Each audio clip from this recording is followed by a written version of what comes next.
Bolsonaro lá atrás, quando teve o primeiro tarifaço, comemorou. Disse que o Brasil tinha que agradecer, que o brasileiro tinha que agradecer a sanção americana ao Brasil.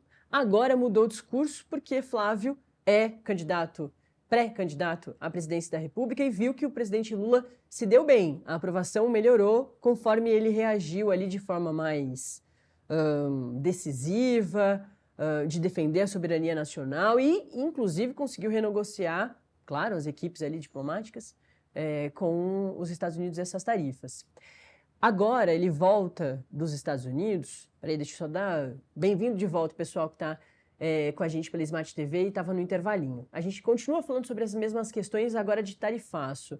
E aí eu estou perguntando para o André quais que podem ser os efeitos para Lula e para Flávio, tarifando ou não. E só estava relembrando aqui o contexto, né, o histórico em relação ao Flávio, ao bolsonarismo, porque o Lula, desde sempre, como a tarifa vai ser ruim para o Brasil, está defendendo a renegociação e continua o mesmo padrão. O Flávio é que mudou bastante. Agora, ele vai aos Estados Unidos, ele não pede a não tarifação, acho que isso é importante da gente reforçar, ele não foi lá na audiência dizer não tarifem o Brasil, ele foi pedir o aumento do prazo, tarifa em outro momento.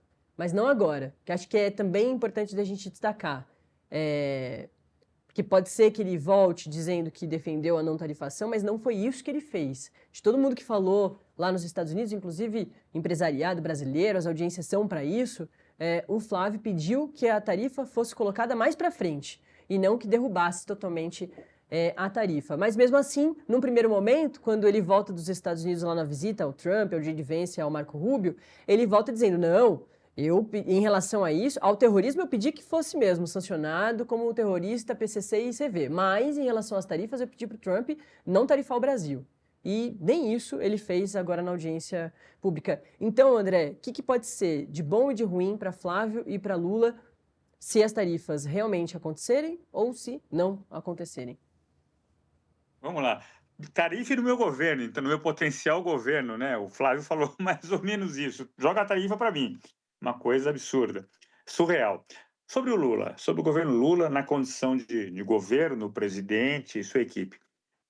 Naquele primeiro tarifaço do outro ano, a política e a diplomacia brasileiras trabalharam muito bem em conjunto e conseguiram realmente conter danos que poderiam ser realmente muito graves, muito mais graves para a economia brasileira. Então, ali foi um ponto importante. O governo e essa relação Lula-Trump, ali naquele momento, aquela química que se falou, inclusive, está acontecendo, tá, tá, vai ajudar a resolver desatar esse nó. Então ali nós tivemos um bom movimento do governo brasileiro que parece, na minha avaliação, que entendeu como é que se joga esse jogo com o governo Trump, Rubio, Vance e companhia, né?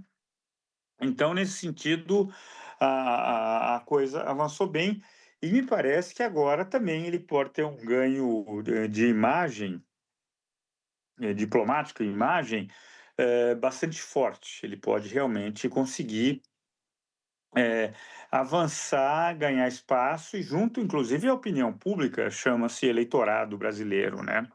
Isso é algo que pode realmente se dar. Então, o Lula tem muito a ganhar com isso, tem menos a perder do que o Flávio Bolsonaro, que é apontado pela opinião pública, por setores da opinião pública, por setores da imprensa, por setores dos formadores de opinião, como são chamados, né? Não influencers, formadores de opinião. Ele é apontado como um dos corresponsáveis pela ação do governo Trump em cima desse neotarifaço, novo tarifaço, não sei o Robson como considera isso, né? Mas é uma coisa assim que me parece que o Flávio tem que correr atrás de prejuízo. E me perguntaram quando da audiência na outra semana que o Flávio foi lá falar 5 minutos. Eu tinha visto várias entrevistas de representantes de setores importantes da economia, do setor produtivo brasileiro, pessoal do café, pessoal da Abimac, gente falando, e todos muito preocupados, é óbvio, por suposto, muito mal-humorados, mas sem citar nomes, mas veladamente, de uma maneira muito discreta, ó, alguém colocou esse bode na sala, alguém colocou isso, né? Não vou dar o nome, mas a gente sabe quem é, né? Isso o pessoal falando, isso eu vi. Então, nesse sentido, o Flávio foi lá para. Me perguntaram, eu falei: se for 0-0, empatou, é vitória dele, porque ele tem tudo a perder. Já perdeu, empatou, segurou o jogo, né? E o que eu digo é o seguinte: eu converso com o pessoal, meu sócio, inclusive, a gente conversa e tem discutido isso. E uma questão: o Flávio Bolsonaro, que tinha um grande campo para ganhar aí um espaço enorme aqui dentro, em termos eleitorais, junto a setores produtivos, pode ter perdido espaço por conta desses movimentos dele. E a questão do tarifaço, então, nesse sentido, o Robson que me corrija, por favor, mas me parece que realmente é algo que foi no saldo final negativo para o Flávio. Perfeito. André César, preciso me despedir de você. É sempre muito bom. E eu, claro, vou passar a palavra aqui para o Robson para ele também te responder. Valeu, André. É sempre muito bom, ainda mais na edição de aniversário do Acorda Metrópolis. O Robson nem está sabendo Parabéns de disso. novo para vocês. Grande ano. Valeu. Parabéns. Até a próxima. É isso, hein, Robson? A gente está Abraço, fazendo Robson. um Até ano. mais. A gente está fazendo um ano. E antes de ouvir os parabéns seus para o nosso Acorda, querido, e também ouvir a sua tréplica, preciso chamar mais um intervalinho. A gente já volta a conversar com o Robson Valdez, internacionalista, que vai continuar falando aqui com a gente sobre a questão do tarifaço e outros assuntos internacionais muito importantes. Mas tem mais um intervalinho. São mais dois, tá? Esse aqui é o penúltimo para você que está acompanhando a gente pela sua Smart TV, pela Fast TV. Tem intervalo para você. Quem está no YouTube comigo, segue ao vivo aqui para você na TV. Até daqui a pouco. Vamos voltar então com o Robson Valdez. É isso, Robson, quero te ouvir das questões que o André levantou, de tudo que é bastante polêmica aí da atuação do Flávio, da família Bolsonaro em relação aos Estados Unidos, principalmente ao tarifaço, e também em relação à campanha, né, ou à pré-campanha do Flávio. Bom, Natália, o André colocou muito bem, né? O Eduardo Bolsonaro, desculpa, o Flávio Bolsonaro está apagando incêndios corriqueiros provocados aí pela sua própria campanha, por ele mesmo, né?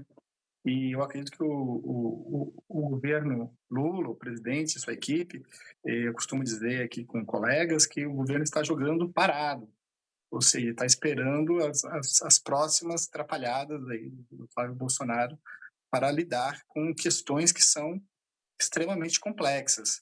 Se nós levarmos em consideração que o Flávio Bolsonaro vem apoiando temas extremamente controversos para a população e para setores importantes da opinião pública nacional, aí eu digo a imprensa, o próprio mercado financeiro, o Flávio e o Lula estão numa campanha polarizadas, ou seja, tem um eleitorado cristalizado aí que vão votar em ambos os candidatos, não importa o que aconteça, mas a massa eleitoral que vai decidir aí, né, esses indecisos, são pessoas que poderão, que observam esses movimentos e formam opinião através dos desdobramentos, né? Então, na questão, por exemplo, da designação do Comando Vermelho e do PCC como organizações terroristas, o mercado financeiro ficou muito preocupado por conta de todos os problemas que isso pode causar, que já vem causando, na verdade, no sentido de dispêndio de mais recursos dessas instituições para compliance, a possibilidade de cerceamento, de ação desses atores do mercado financeiro no âmbito internacional. Então, isso é um problema, e o mercado financeiro vê isso como muito ruim e vê essa ação do Flávio Bolsonaro como nada boa para os seus próprios negócios e para o contexto brasileiro como um todo. Então, um ponto negativo para o Flávio Bolsonaro. A questão das tarifas, eu acho que é a mesma coisa. Tem percebe-se claramente que o Flávio Bolsonaro atua contra os interesses nacionais consolidados. Essa última audiência da semana passada Tem-se a informação que foi uma situação muito constrangedora para todos que acompanhavam ali a audiência, porque tratava-se de uma oportunidade em um espaço técnico para que os atores pudessem colocar seu ponto de vista, e o Flávio Bolsonaro foi o único que colocou ali um ponto de vista político que prioriza e valoriza e privilegia os interesses da sua família, os interesses do seu irmão, os interesses do seu pai que está preso, em detrimento do coletivo brasileiro. E aí, nesse coletivo, temos todos os espectros políticos, todos os brasileiros, empresários, trabalhadores, atores políticos da esquerda e da direita. Então, eu acredito que o governo Lula, a sua equipe deve estar preparado para utilizar, né, todo esse cenário que a população brasileira, através de várias pesquisas, já demonstraram a sua contrariedade a essa abordagem do Trump em relação ao Brasil, em relação ao PIX, em relação às tarifas. Então, por isso que eu costumo dizer que o governo brasileiro está numa vantagem, numa conjuntura favorável para instrumentalizar todo esse cenário que o Flávio Bolsonaro e seus apoiadores mais próximos os colocaram nessa situação de defensiva e de tentar buscar uma saída minimamente positiva para a sua própria campanha.